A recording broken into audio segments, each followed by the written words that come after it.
cierto, si lo vieron, Estados Unidos endeudado hasta el tope, ¿eh? Y son los primeros que tratan de imponer sus recetas económicas.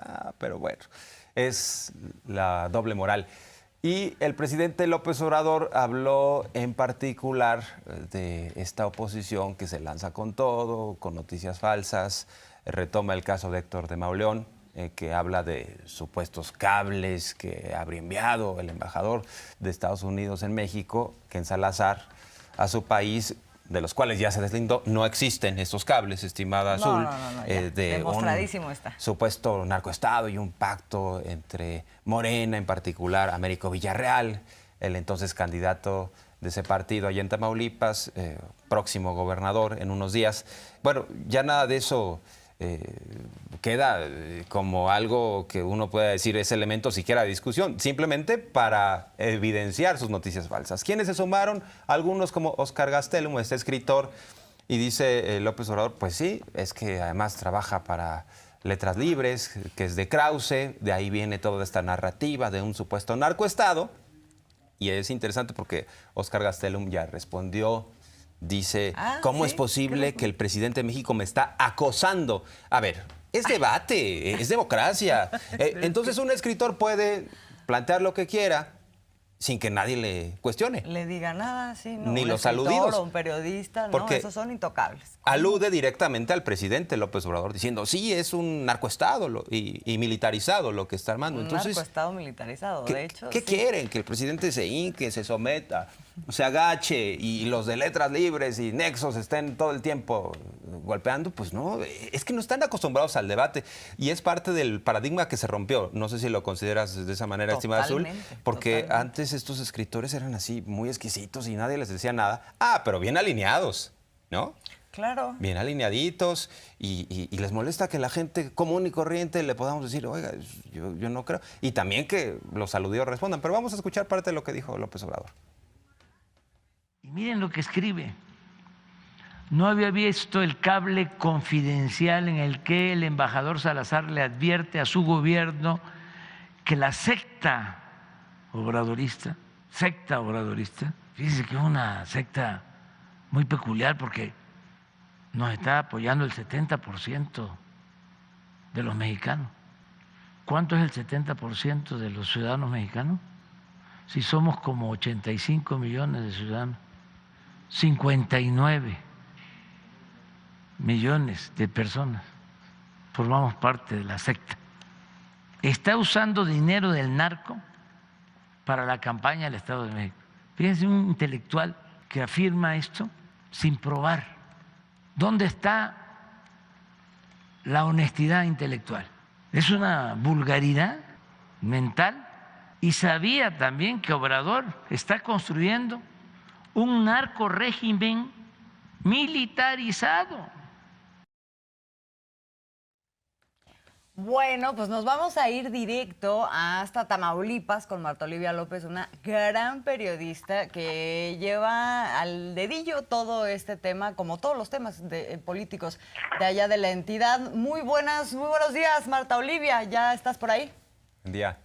Yo aquí estoy, ¿me escuchan? Sí, adelante. Cuéntanos, ¿en qué va la cosa? ¿En qué va la cosa en Tamaulipas? Sabíamos esto de que está a la espera y por eso es todo esta campaña a la espera, la calificación de la elección y, bueno, han seguido habiendo desmentidos sobre este tema del cable. Sí, fíjense, perdón, Jorge Armando Azul, que ha habido desmentidos ya de un banco holandés en el sentido de que jamás ha existido una cuenta bancaria a nombre de uno de los hijos del gobernador electo Américo Villarreal Anaya. En esta el banco envió los documentos y sobre todo una notaria de allá de Holanda pues hizo la traducción y todo las solicitudes necesarias al banco. El caso es que están diciendo que no hay ninguna cuenta, no ha habido ninguna cuenta. Fue demasiado falso y apócrifo lo que hicieron al respecto desde acá construyendo esta narrativa. Así que pues por ahí queda totalmente pues exhibidos quienes habrían difundido estos cables falsos, porque bueno, no solamente fue ya la aclaración de la embajada del embajador de Estados Unidos en México, Ken Salazar, sino que ahora se refuerza pues este desmentido oficial por parte del Banco de Holanda, que hay que decirlo, durante 6, 8 meses aproximadamente han estado, desde enero empezó esta campaña diciendo que había cuentas millonarias en un banco y bueno, toda esta situación. Esto, digamos, queda aparte de el caso de Cabeza de Vaca. Su gira en Estados Unidos. Dicen que los amigos se encuentran y que los amigos son para eso, uno tiene ciertas afinidades y demás. Y bueno, pues Francisco García Cabeza de Vaca fue a ver a su amigo el congresista Henry Cuellar. Y bueno, lo recordamos porque su casa en Estados Unidos de Henry Cuellar tuvo una redada por parte del FBI. Lo están acusando de varios delitos, donde sobre todo malversación de recursos. Y a eso me refiero, pues a este personaje que no se le ha procesado, hay que decirlo, porque él ha negado que esté involucrado en esta situación. Pero pues ese es el amigo de Francisco García Cabeza de Vaca con el que se fue a refugiar, a buscar un poco el cobijito de aquel lado, porque pues lo que es en Tamaulipas está bastante incendiado el estado después de estas 8 órdenes de aprehensión que solicitó, quiso obligar a un juez a solicitar en contra de Morena y algunos personajes relevantes. Y Cabeza Vaca debe estar cantando la de reloj, no marques las horas, porque está prácticamente a 7 días de dejar el poder. Hay una orden de aprehensión federal por delincuencia organizada, por lavado de dinero.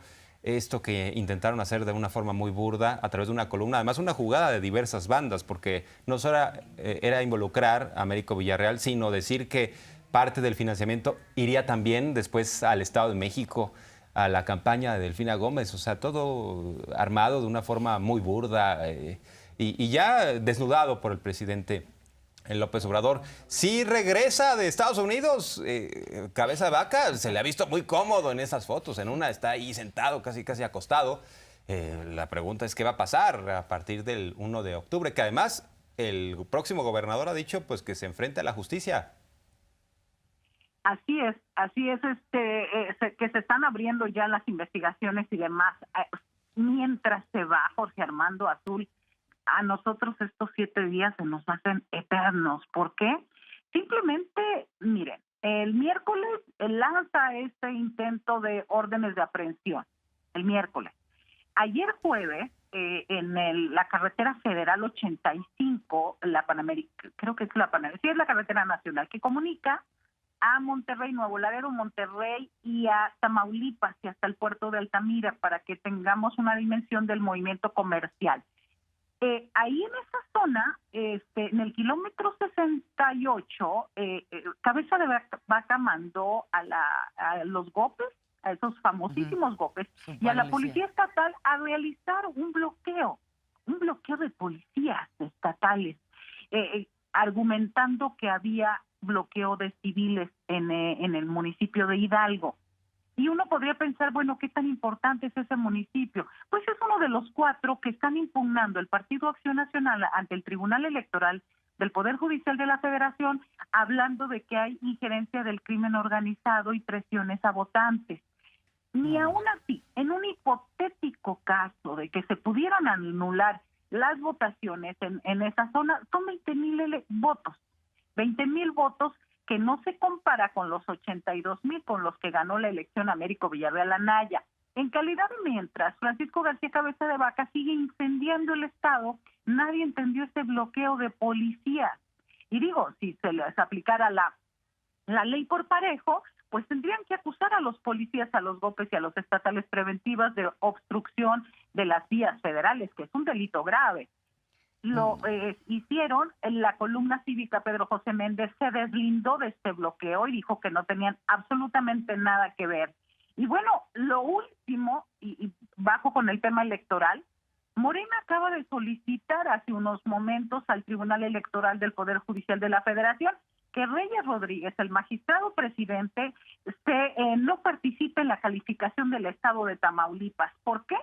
Pues porque habría un conflicto de intereses ahí. Él fue subordinado de Roberto Gil Suárez, el principal abogado y asesor de Cabeza de Vaca, y bueno, pues obviamente hay un conflicto ahí. Él llegó por el panismo, él llegó muy de la mano de Gil Suárez, y bueno, al final, Azul, Jorge Armando, Morena los está ayudando a retrasar la resolución. Es decir, que el miércoles podría ser que no se tenga todavía la resolución del caso de Tamaulipas, porque este documentito, pues tiene que verlo el magistrado presidente, ver las pruebas que están presentando, definir si las aceptan o no, y después de eso empezar la calificación. Así Pues, las cosas en Tamaulipas. Se ve complicadísimo el escenario y se ve también que vamos a tener unos varios días muy tensos allá en Tamaulipas, y por eso también la importancia, Marta Olivia, de la labor que haces tú, o sea, porque además hay un silencio en la prensa, si te fijas, Jorge Armando, Un sobre escandaloso lo que está, silencio, ¿no? Un escandaloso silencio sobre todo esto, que de verdad cada vez que te escuchamos es como no se puede creer lo que está pasando allá en Tamaulipas. Pero además, Azul, hay que decirlo para que más gente se entere. El mensaje lo sigue manejando a través de billetazos, a través de mega chayotazos, Francisco García Cabeza de Vaca. Bueno, hoy mismo vemos los comunicados, vemos que los titulares dicen: autodefensas de estos municipios bloquearon la carretera, y las fotos son policías. Entonces, siguen manejando siguen incendiando el Estado, a eso me refiero, y siguen apoyados con dinero y recursos de quién sabe dónde. Un Pues apoyo sí. periodístico o crimen. Pues dinero seguramente de la gente de Tamaulipas, dinero público, o sea, echándose todo lo que pueda, Cabeza de Vaca, y los suyos seguramente, porque ya se probó su enriquecimiento ilícito. Pero bueno, estimada, gracias. Nos vemos más adelante y te escuchamos. Muchas gracias, un abrazo, buen Marta Olivia, día. cuídate. Sí, gracias. Hasta pronto.